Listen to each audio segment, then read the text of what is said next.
ने पिछले 2.5 वर्षों में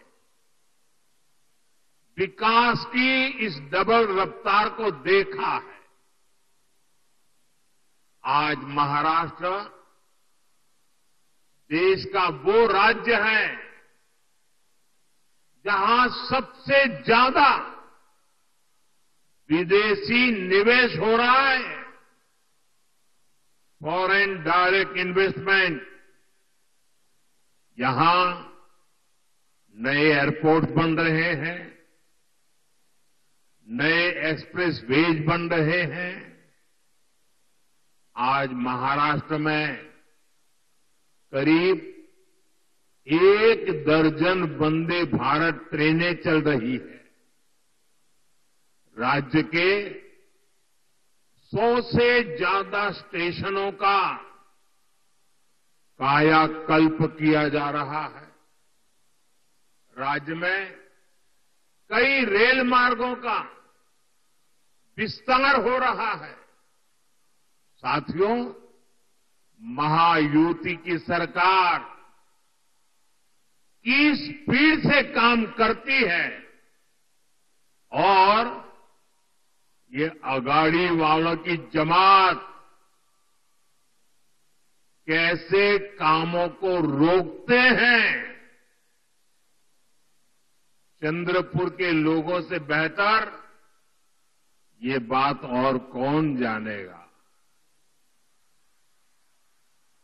यहां के लोग दशकों से रेल कनेक्टिविटी की मांग कर रहे थे, लेकिन कांग्रेस और अगाड़ी वालों ने कभी भी ये काम होने नहीं दिया। हमारी सरकार ने कांपा वरोरा रेलवे लाइन को मंजूरी दी। नागपुर से गढ़चिरौली रेलवे लाइन का काम भी अब बस पूरा होने की तैयारी में है। इससे किसको सुविधा मिलेगी?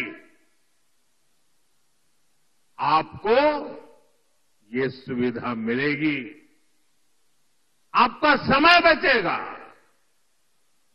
आपका पैसा बचेगा। भाइयों बहनों, महाराष्ट्र का तेज विकास ये अगाड़ी वालों के बस की बात नहीं है भाई।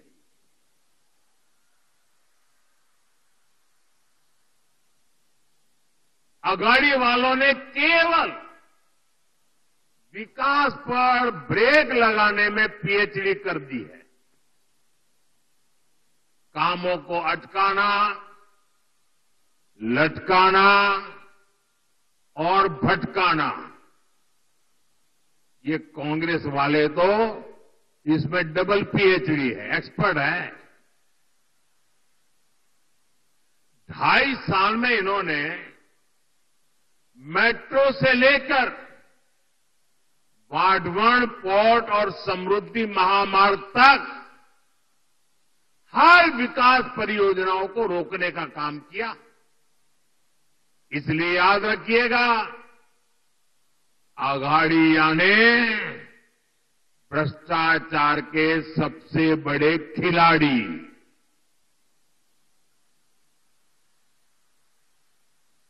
ये अघाड़िया ने खिलाड़ी, आप इन्हें दोबारा लूट का लाइसेंस मिलने देंगे क्या? जरा पूरी ताकत से बताइए, मिलने देंगे क्या?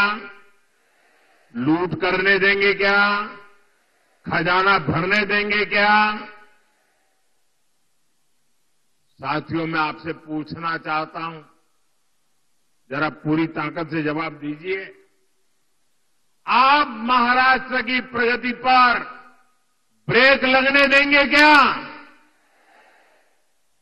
साथियों, मैं आपको कांग्रेस और उसके साथियों की एक बड़ी साजिश से भी सावधान कर रहा हूं। हमारे देश में आदिवासी समाज की जनसंख्या करीब करीब 10% के आसपास है। कांग्रेस आप आदिवासी समाज को जातियों में बांटकर टुकड़े टुकड़े करके कमजोर करना चाहती है। यहां चिमूर चंद्रपुर में भी बड़ी संख्या में मेरे आदिवासी भाई बहन रहते हैं।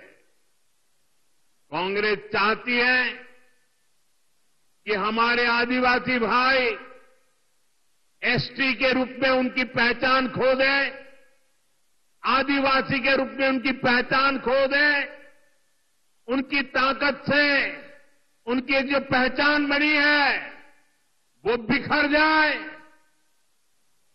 सारे आदिवासी समाज की छोटी छोटी जातियां अपने आप को एसटी के नाते भूल जाए, आदिवासी के नाते भूल जाए, सिर्फ जाति के रूप में याद रखें और आपस में लड़ें, आपकी एकता टूट जाए।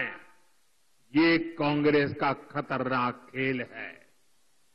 कांग्रेस गौंड समाज को राजगौंड से लड़वाना चाहती है, अरग समाज को प्रधान समाज से लड़वाना चाहती है, कांग्रेस पठारी को सरोटी से, हलवा को हलबी से, कोलम को मन्नेर बारलू से लड़वाना चाहती है।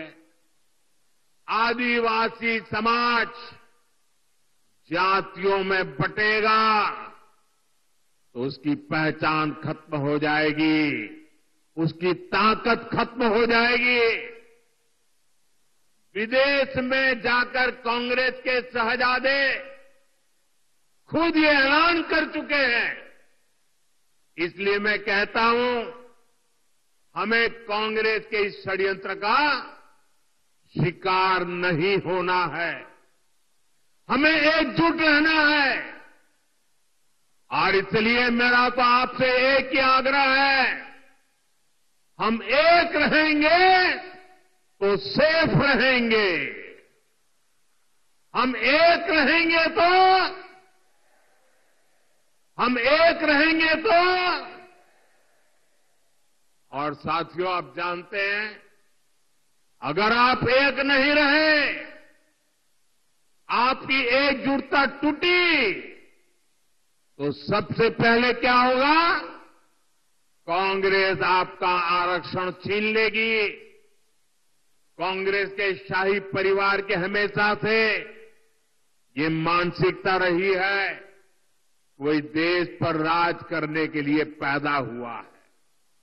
आजादी के बाद इसलिए ही कांग्रेस ने दलितों, पिछड़ों और आदिवासियों को कभी आगे नहीं बढ़ने दिया और आरक्षण से दलितों, पिछड़ों और आदिवासियों को आगे बढ़ाने का मौका मिलता है।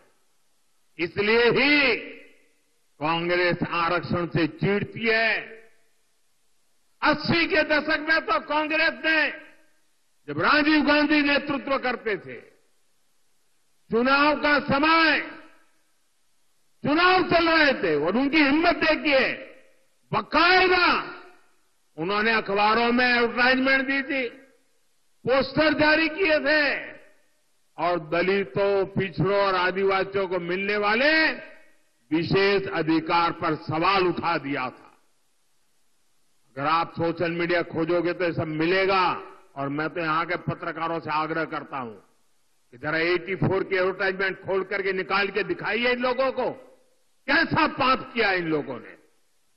कांग्रेस तब दबंगों की भाषा बोल रही थी। कांग्रेस ने तो तब भी एक तरह से कह दिया था कि आरक्षण की कोई जरूरत नहीं है, ऐसा कांग्रेस वाले बोलने की हिम्मत करते थे। आज भी कांग्रेस दबंगों की भाषा बोल रही है कि दलितों, पिछड़ों, आदिवासियों का आरक्षण खत्म कर देंगे। इसलिए आपको कांग्रेस और उसके साथियों से सतर्क रहना है। साथियों, हमें चंद्रपुर और महाराष्ट्र के विकास अभियान को और तेजी से आगे बढ़ाने की जरूरत